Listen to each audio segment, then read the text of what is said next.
No, som Elena Richterová, volajú ma Eka a pracujem ako učiteľka v materskej škole. Tak som sa hneď pridala do skupiny a vlastne tam som zistila, že sú videoknihy, ktoré som si zakúpila. Bola som na liečení a tam vlastne počas liečenia som opliekla pár košíkov a ma to veľmi chytilo, ale chcela som sa zdokonaliť. Zakúpila som si všetky kurzy.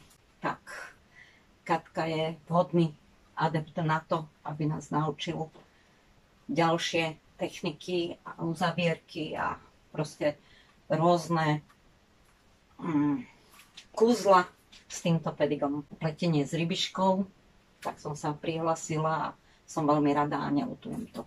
Čo ti to dalo? Dokázala si niečo upliesť? Strašne veľa. Rôzne techniky, uzavierky, košík s vrchnákom, takže nádherné veci.